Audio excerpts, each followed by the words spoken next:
The sharp sound of a slap against flesh echoed through the high ceilings of the dining room and instantly silenced the laughter of 50 wealthy guests. I am Katrina, 32 years old, and I had never felt such deep humiliation until that Thanksgiving night in Park City. Everything started innocently enough, as I was carefully navigating through the crowded living room with a silver tray of vintage red wine when a tipsy guest suddenly stumbled heavily into my right arm. The dark crimson liquid splashed violently all over the pristine white silk dress my sister was wearing to show off to our relatives, while I struggled to regain my balance. My sister did not hesitate for a single second before her hand flew across my face with enough force to leave a burning red mark on my cheek. She glared at me with pure venom in her eyes, while the entire room watched in stunned silence as she screamed at the top of her lungs, "Watch where you're going. Are you blind?" My mother rushed forward immediately to check on the dress without even glancing at me to see if I was injured by the collision or the assault. She grabbed my arm roughly to pull me away from her precious favorite daughter and shouted in front of everyone with a voice full of disdain, "Apologize to your sister, or get out of here." I looked toward my father for some shred of defense, but he simply walked to the heavy oak front door and held it open with a cold expression that told me I was no longer welcome. I stepped out into the freezing winter night without saying another word, because I knew this was the final crack that would shatter our family forever. But before I tell you how I made them lose everything by the next morning, please subscribe to the channel and hit the like button to support my journey for justice. I gripped the leather steering wheel tightly as my car cut through the blinding snowstorm, burying the winding mountain roads of Park City, and the physical sting on my cheek was already fading into a cold and dangerous clarity. The humiliation I felt back at the villa was quickly being replaced by a calculation that was far sharper than any grief I had ever felt before. I navigated the treacherous curves leading toward my penthouse apartment, while letting the silence of the car wash away the chaotic noise of the party I had just left behind. It was truly ironic how quickly my family had forgotten exactly who saved them from living on the streets 5 years ago when the real estate market crashed and took my father's business down with it. I remembered vividly how Dad had sat at my kitchen table with his head in his hands, while begging me to buy the villa so his wealthy friends would never know he was bankrupt. I was the one who quietly purchased the property to keep up appearances for their social circle, while Bianca was busy spending money she did not earn on vacations she could not afford. I had even foolishly agreed to fund her fashion boutique chain because Mom insisted that Bianca just needed a little help to get started on her own feet. They seemed to believe that my generosity was an infinite resource that they could exploit forever without ever showing a shred of gratitude or basic respect in return. The elevator ride up to my floor felt agonizingly slow because my mind was already racing through the legal clauses I had written years ago for this exact scenario. I entered my dark apartment and did not even bother to turn on the lights as I walked straight to the home office where I kept my most important documents.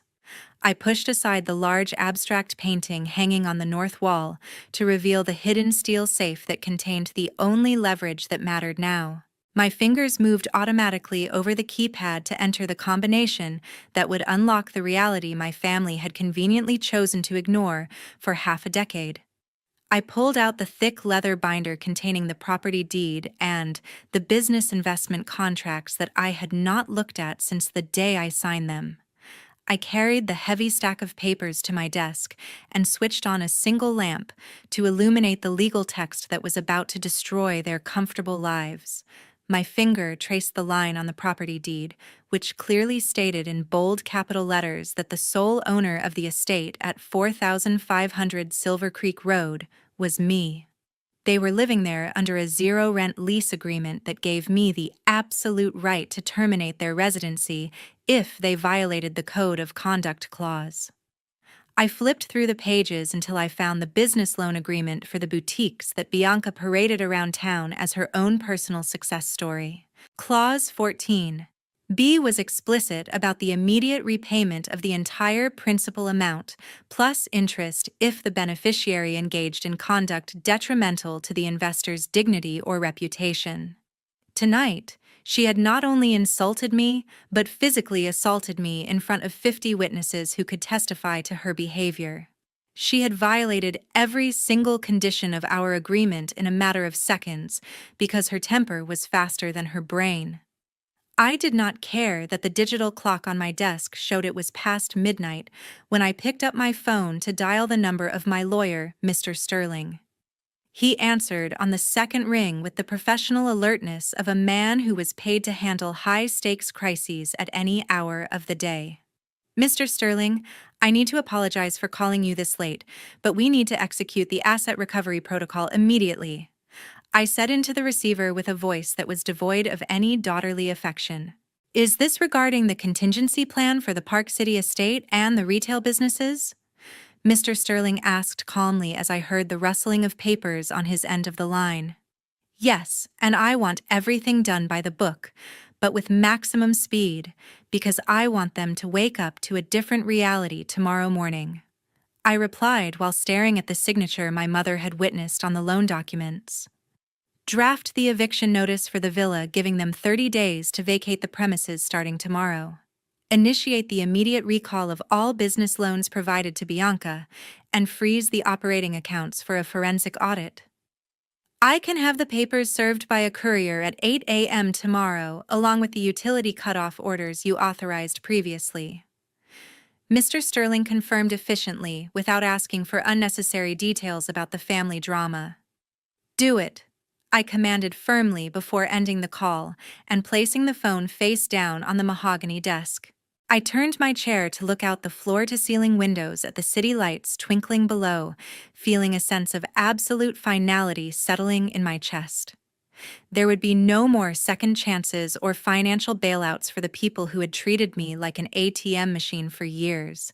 The storm outside was raging with increasing intensity, but it was nothing compared to the legal blizzard that was about to hit my family when the sun rose. I closed the leather binder with a heavy thud, signaling the end of my patience and the beginning of their reckoning. The next morning, when the weak winter sunlight had just begun to touch the massive floor-to-ceiling glass windows of the villa, the nightmare I had orchestrated officially began for my sleeping family. The house was usually a sanctuary of automated warmth and technological comfort that shielded them from the harsh Utah climate, but that sense of security was violently ripped away in a single second. Suddenly, the gentle hum of the geothermal underfloor heating system died out completely. The ambient recessed lighting in the hallways flickered into darkness, and the high-speed fiber optic internet connection that connected them to the outside world was severed at the source. The multi-million-dollar smart home was instantly transformed from a luxurious palace into a freezing cold tomb of silence and isolation, as the temperature inside began to plummet rapidly to match the snowy landscape outside. The silence was broken almost immediately by the shrill and demanding voice of my sister echoing from the master suite on the second floor, where she usually spent her mornings scrolling through social media in bed. She stomped onto the landing wrapped in a silk robe, while furiously tapping the screen of her latest model smartphone, which was now useless without the Wi-Fi connection she took for granted. Mom, why is the Wi-Fi down? I can't post anything. Bianca screamed down the stairs with the petulant tone of a teenager rather than a 34-year-old woman, unaware that her mother was currently frantically pressing buttons on the dead thermostat in the hallway. Susan was too distracted by the rapidly cooling air to answer immediately, so Bianca let out a frustrated huff and switched her phone to the 4G cellular data network to complete the purchase of a designer handbag she had added to her cart the night before to soothe her wounded ego. She pressed the place order button with a smirk of anticipation, expecting the usual dopamine rush of a confirmed purchase, but instead, the screen flashed a terrifying crimson notification that froze the blood in her veins. The words, "Card declined, account frozen," stared back at her with a brutal finality that she had never experienced in her entire life of privileged dependency. She tried again with a different card and then another, but each attempt resulted in the same catastrophic message that signaled her financial lifeline had been completely severed. Down in the living room, my father was aggressively flipping the light switches up and down as if brute force could make the electricity return to the dead circuits. He marched toward his wife with a scowl etched deeply into his aging face, looking for someone to blame for the inconvenience that was interrupting his morning routine. "Susan, did you forget to pay the bills again? The whole house is freezing." Richard snapped at her with biting sarcasm, completely failing to realize that this situation was far more serious than a simple administrative oversight or a missed utility payment. Before Susan could defend herself against his accusations, the sound of tires crunching on the gravel driveway drew their attention to the large bay window overlooking the front entrance. A sleek black sedan that looked nothing like a utility repair van had pulled up to the gate, and a man in a sharp charcoal suit stepped out carrying a leather briefcase instead of a toolbox. Richard straightened his posture and adjusted his sweater, assuming that this must be a representative from the bank or the utility company coming to apologize personally for the outage. He walked confidently to the heavy oak front door and swung it open, ready to demand an explanation and immediate restoration of services for his inconvenience. However, the man did not offer a handshake or an apology, but instead reached into his briefcase and handed my father a thick red envelope sealed with the official stamp of the district court. The process server stated my father's name to confirm his identity, and then turned around to walk back to his vehicle without saying another word, leaving Richard standing in the freezing doorway with the wind howling around him. Richard tore open the seal with trembling fingers, while Susan and Bianca gathered behind him, their breath already forming visible clouds in the rapidly dropping temperature of the foyer. They stared in collective horror at the bold black letters at the top of the document, which read, "Notice of termination of tenancy, 30 days to vacate," followed immediately by a secondary asset freezing order issued against all business accounts associated with my investment. The realization hit them with the force of a physical blow as they finally understood that the power outage was not an accident, but a deliberate act of war. All three of them scrambled to pull out their phones to call me desperate to beg, scream, or threaten, but the only response they received was the endless, hollow ringing of a line that would never be answered again. 2 days after the first sanctions were issued against the residents of the Park City Villa, I sat at the head of the long mahogany table in the glass-walled conference room of my company headquarters. The silence in the room was heavy and suffocating, despite the bustle of the city outside, because I knew exactly what was coming next. I had spent the last 48 hours ignoring the hundreds of missed calls from my parents and sister, while I waited for the only information that actually mattered to me now. The large digital clock on the wall seemed to tick slower than usual as I stared at the closed door and prepared myself for the forensic reality of my family's betrayal. The heavy oak door finally opened, and my best friend and chief accountant Rachel walked in carrying a stack of financial binders that looked heavy enough to sink a ship. She did not offer me her usual warm smile or ask about my weekend because the expression on her face was one of pure professional dread mixed with personal pity. She placed the documents in front of me with a heavy thud that echoed in the empty room and opened the first folder to a page covered in aggressive red highlighter marks.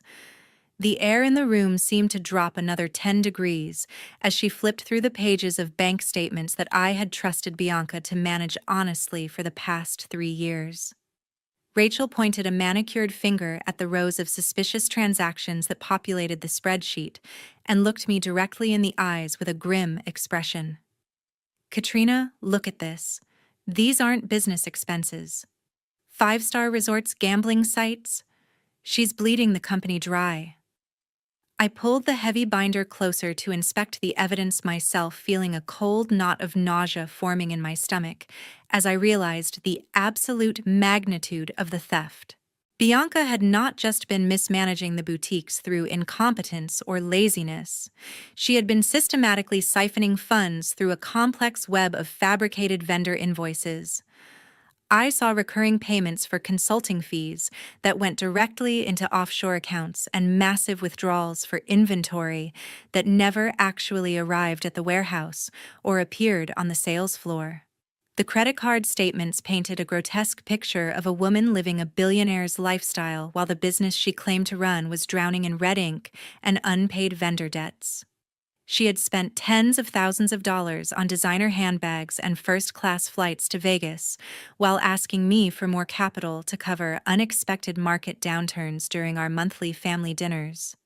I felt like a complete fool for believing her sob stories about the difficult retail economy when the reality was printed right here in black and red ink. But the true horror was waiting for me on the authorization pages for the quarterly budget overruns that I had been too busy to scrutinize personally. My eyes widened in disbelief as I recognized the looping, elegant signature at the bottom of the approval forms next to the official company date stamp. It was the signature of my mother Susan authorizing the transfer of emergency company reserves into Bianca's personal discretionary fund under the false pretense of urgent store renovations. My own mother had not only turned a blind eye to the theft, but had actively facilitated it by using her power of attorney to override the safety checks I had put in place. She had looked me in the face every single week and asked how work was going, knowing full well that she was helping her favorite daughter rob me blind. The betrayal cut deeper than the slap at the party because this was a calculated long-term conspiracy to exploit my trust and my resources. I threw the heavy fountain pen across the room in a sudden burst of uncontrollable rage and stared at Rachel with eyes that burned with unshed tears of fury. So my mother signed off on this? She knew Bianca was stealing from me and helped her hide it. Rachel looked down at the polished floor before sliding a final thin black folder across the table toward my trembling hands to deliver the final blow. She explained in a low, serious voice that the forensic analysis revealed cash withdrawals occurring at odd hours that matched the repayment schedules of known underground loan sharks. Bianca was not just stealing to fund a lavish lifestyle or a gambling addiction. She was stealing to keep dangerous criminals away from her door because she was in far deeper than we ever imagined. The realization settled over me like a funeral shroud because I knew that cutting off the money flow 2 days ago had just put a massive target on all of our backs. 3 days after the damning meeting with Rachel regarding the forensic accounting evidence, the silence from my family finally shattered because they had completely run out of liquid assets and patience. They decided that the best course of action was to storm the headquarters of my company to demand the restoration of their lifestyle. The first warning I received was a frantic call from the front desk receptionist informing me that a chaotic scene was unfolding in the main lobby involving 3 individuals claiming to be my relatives. I walked out onto the mezzanine balcony to witness my father Richard and my mother Susan putting on a theatrical performance for the benefit of my employees and several waiting clients. They were deliberately raising their voices to shout about elder abuse and financial abandonment, painting themselves as the innocent victims of a heartless daughter who had left them to freeze and starve without cause. I immediately instructed the head of building security to escort them out of the public eye and into the soundproof executive conference room, not to negotiate, but to contain the embarrassment they were causing. They marched into the room with a sense of entitlement, expecting a private audience where they could bully me into submission, but their confidence faltered when they saw who was waiting for them.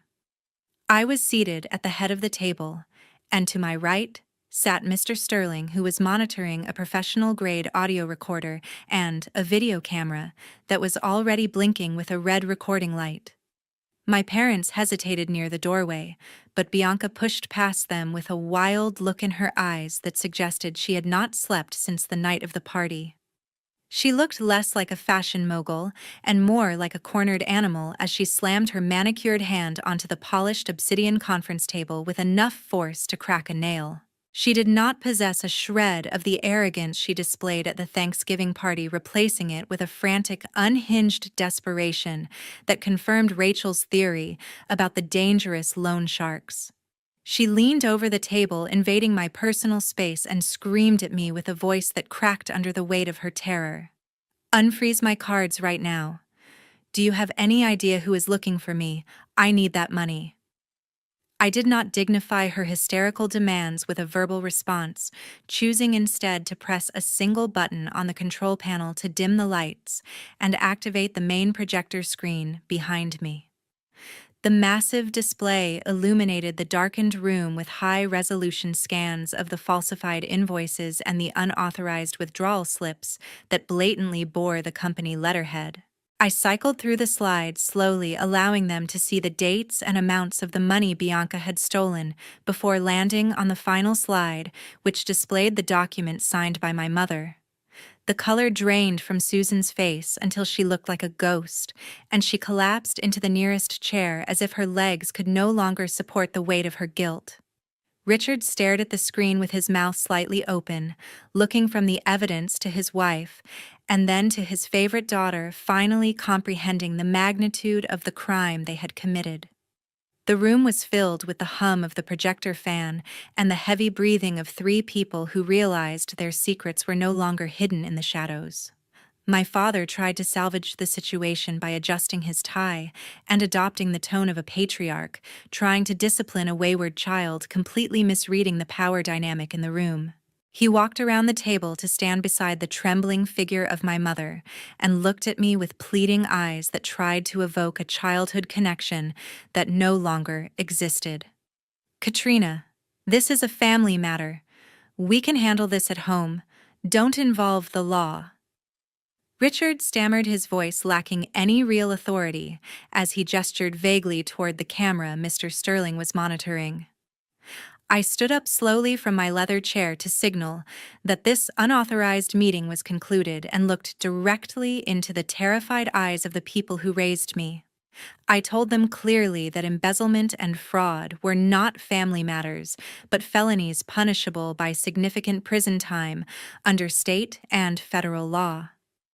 I delivered my final ultimatum with the cold precision of a judge passing a life sentence on a guilty defendant without a hint of hesitation or remorse. I informed them that they had two choices: vacate the Park City estate quietly within the remaining days of the notice period, or I would hand the entire digital file on the screen over to the Economic Crimes Division of the police force before they even left the building. The three of them stood in stunned silence for a long moment before Richard grabbed Bianca's arm and pulled her toward the exit, knowing they had absolutely no bargaining chips left to play. They shuffled out of the conference room defeated and broken, leaving me alone in the dim light of the projector screen with Mr. Sterling. I watched the door close behind them and felt a profound sense of relief, knowing that the hardest part of the battle was finally over. 1 week before the 30-day eviction notice was scheduled to expire, the crushing pressure from the criminal underworld finally pushed Bianca past the point of rationality and turned her into a desperate fugitive. The atmosphere inside the freezing Park City villa had transformed from a tense family standoff into a suffocating cage of fear because my sister knew that her time was running out much faster than the eviction clock. While my parents were consumed with the stress of packing their belongings into cardboard boxes, Bianca was paralyzed by a much more immediate and physical danger that was lurking just outside the estate gates. The breaking point arrived late in the afternoon when Bianca received a terrifying final ultimatum on her burner phone from the loan shark she had foolishly borrowed money from to fund her gambling addiction. The message was not a vague threat, but a specific promise to break her legs if she did not come up with $50,000 in accrued interest within the next 24 hours. She spent the rest of the evening pacing around her bedroom like a trapped animal, chewing her fingernails until they bled, knowing that I had completely cut off her access to the company funds she used to rely on. She waited until the grandfather clock in the hallway chimed 3 times in the morning, signaling that exhaustion had finally overcome my parents after another long day of arguing and packing. Bianca crept out of her room dressed in dark clothing, moving silently across the hardwood floors that creaked ominously in the silence of the unheated house. She slowly pushed open the heavy wooden door to her parents' master bedroom, holding her breath as she listened to the rhythmic snoring of the father who had always protected her and the mother who had always enabled her. She crawled on her hands and knees toward the side of the bed, where she knew my mother kept a small fireproof lockbox hidden underneath the frame for emergencies. Her hands were shaking so violently that she struggled to align the tumblers of the combination lock, which she had memorized years ago during a previous financial crisis. The lid clicked open with a soft metallic sound, revealing the neat stacks of cash that represented my parents' entire retirement savings and the velvet pouches containing the family heirloom jewelry. She stared at the diamond ring that had belonged to our grandmother, and the gold watch my father had received for 30 years of service, feeling a momentary pang of guilt piercing through her survival instinct. "I'm sorry, Mom, Dad, but I can't let them hurt me. I'll pay you back later," she muttered to herself in the darkness, trying to justify the unforgivable betrayal she was about to commit against the only people who still stood by her side. She did not hesitate any longer as she scooped every single dollar bill and every piece of jewelry into her duffel bag, leaving the metal box completely empty except for the dust at the bottom. Bianca crept back out of the room, hurried down the stairs to the garage, and threw her bag into the passenger seat of her car before disengaging the electric garage door opener to lift it manually and silently. She reversed the car down the long driveway without turning on her headlights until she reached the main road, speeding away into the snowy night and leaving her sleeping parents behind with absolutely nothing. The brutal reality of her departure was discovered shortly after dawn, when the pale morning light filtered through the curtains of the master bedroom to wake my mother. Susan reached under the bed to retrieve some cash for a moving truck deposit, but her scream of pure anguish shattered the silence of the house the moment she lifted the lid of the lockbox. The sound was so guttural and filled with pain that it woke my father from a deep sleep, causing him to scramble out of bed in a panic, thinking that I had sent the police to arrest them early. He found his wife collapsing onto the cold floorboards, clutching a hastily scribbled note in one hand and pointing at the empty metal box with the other, while tears streamed down her face. Susan looked up at him with eyes that were hollowed out by a heartbreak far worse than poverty, because it was caused by the person she loved most in the world. "Richard, she took everything. Bianca took our retirement fund and left. How could she do this?" Susan wailed as she shoved the piece of paper toward her husband, unable to comprehend the magnitude of the betrayal. Richard snatched the note and read the selfish apology Bianca had left behind, his knees buckling as he realized that the golden child they had sacrificed everything to protect had just robbed them of their last chance at survival. They sat together on the floor of their foreclosed home, holding each other and weeping not for the loss of the money, but for the devastating realization that they had raised a monster who would eat them alive to save herself. The 30th day arrived exactly as the legal documents had predicted, bringing with it a biting chill that seemed to emanate from the very heart of the Park City Mountains. The deadline for the eviction notice had officially expired at midnight, and the gray morning sky hung low over the estate, like a heavy curtain signaling the final act of this tragedy. There was no room left for negotiation or delay because the law was absolute, and I had ensured that every procedural step was followed with meticulous precision to prevent any last-minute appeals. The silence of the morning was broken not by the usual sounds of a waking household, but by the heavy tires of official vehicles crunching against the frozen gravel of the driveway. The local county sheriff arrived promptly at 9 o'clock, accompanied by a private asset recovery team that I had hired to ensure the property was vacated efficiently and without damage. They moved through the grand rooms of the villa with professional indifference, checking every corner to ensure that the occupants were leaving as ordered and that the fixtures remained intact. The house that had once been filled with the noise of Bianca's parties and my mother's boasts was now echoing with the heavy footsteps of strangers enforcing a court order. My parents offered no resistance because the fight had been drained out of them the moment they discovered the empty safe box a week ago. I arrived at the scene 15 minutes later, driving my black SUV slowly toward the front gate, where the final scene of our family drama was unfolding under the gray winter sky. Richard and Susan were standing on the pavement outside the imposing iron gates, clutching a few plastic bags and worn suitcases that contained the pathetic fragments of their former life. They looked nothing like the arrogant couple who had presided over the Thanksgiving dinner just a month ago, having aged decades in the span of 30 days. My father's shoulders were slumped in defeat. His expensive coat looked too large for his shrinking frame, and my mother was shivering uncontrollably as she stared blankly at the snow. When my father recognized my car approaching the driveway, a spark of desperate hope seemed to ignite in his tired eyes, causing him to drop his bags on the wet ground. He rushed toward the vehicle before I could even bring it to a complete stop, slamming his hands against the tinted passenger window with a frantic energy that was painful to watch. He pressed his face against the glass, his breath fogging up the barrier between us, and screamed words that were muffled by the soundproofing but still audible enough to understand. "Katrina, please. We have nowhere to go. Your sister robbed us? Don't do this to your parents." Richard begged, while tears streamed down his face, finally acknowledging the crime of his favorite daughter, only now that he was the one paying the price for it. I sat perfectly still in the driver's seat with my hands gripping the leather steering wheel, wearing dark sunglasses that completely hid my eyes from his pleading gaze. I did not unlock the doors, nor did I lower the window to offer him the comfort or the rescue that he had expected from me for his entire life.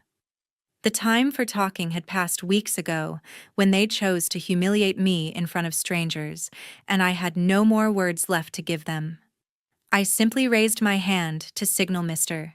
Sterling, who was standing near the gate with the sheriff, indicating that I wanted this interaction to end immediately. Mr. Sterling stepped forward with his usual calm authority, placing his body between my father and my car to physically sever the connection Richard was trying to reestablish. He held up a hand to stop my father's frantic pounding on the glass and spoke with a voice that was as cold and unyielding as the winter wind. "Mr. and Mrs. Miller, please step away from the vehicle. You are trespassing. The shelter address is on this card." Mr. Sterling stated firmly while extending a small white card containing the details of a state-funded homeless shelter in the city. Richard stared at the card as if it were a death sentence, his hands slowly sliding off the glass of my car window as the reality of his situation finally crushed him. He stepped back toward Susan, who was sobbing quietly into her scarf, and took her arm to support her as they turned away from the home they had once pretended to own. I watched them walk slowly down the road in the rearview mirror, two small figures disappearing into the vast whiteness of the Utah winter.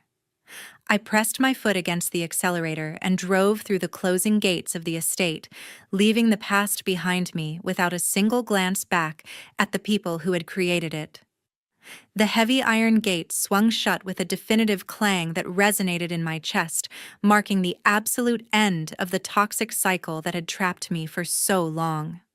3 months have passed since that tumultuous family storm tore through my life, and the chaotic noise of betrayal has finally been replaced by a serene and orderly silence. The winter snow has melted away from the streets of Park City to reveal the promise of spring, mirroring the profound transformation that has taken place within my own existence now that the toxicity has been purged. Justice, which once felt like a distant and impossible concept, has finally been executed with a completeness that validates every difficult decision I was forced to make during those dark days.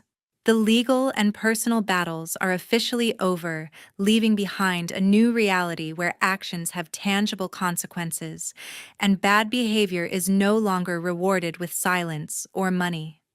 The final chapter of my sister's story concluded not in a luxury resort, but in the cold interrogation room of a police station near the Nevada border, where her run from the law came to an abrupt end. Bianca was apprehended by state troopers while attempting to use a crudely forged passport to cross state lines in a desperate bid to escape the loan sharks and the police simultaneously.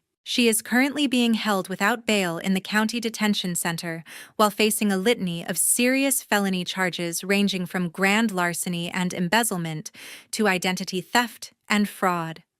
The golden child who once believed she was above the rules is now facing a potential sentence of 10 to 15 years in a federal prison where her manipulative tears will hold absolutely no value. My parents have also been forced to confront a reality that is far removed from the country clubs and gala dinners they used to frequent during the years they lived off my generosity.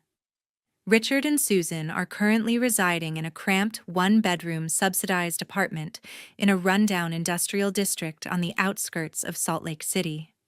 Reports from their assigned social worker indicate that their days are spent in a cycle of bitter arguments where they endlessly blame each other for failing to control Bianca or for not manipulating me effectively enough.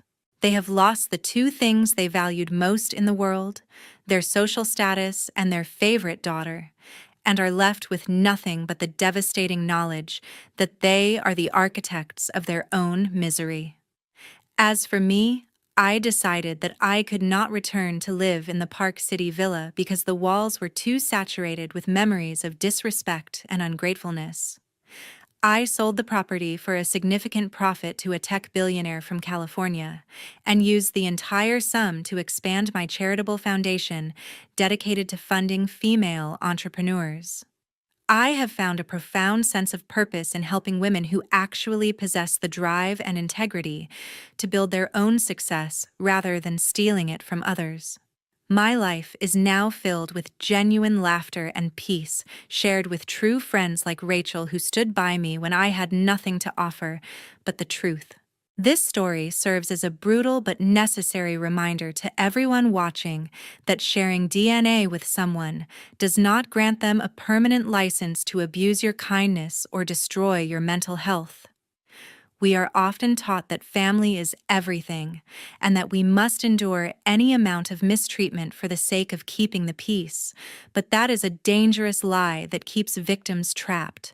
True loyalty must be earned through mutual respect and reciprocal care, and it is never your obligation to set yourself on fire just to keep other people warm.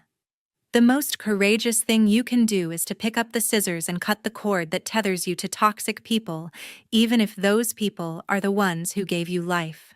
You deserve to be surrounded by people who celebrate your existence, not those who only value you for what you can provide for them.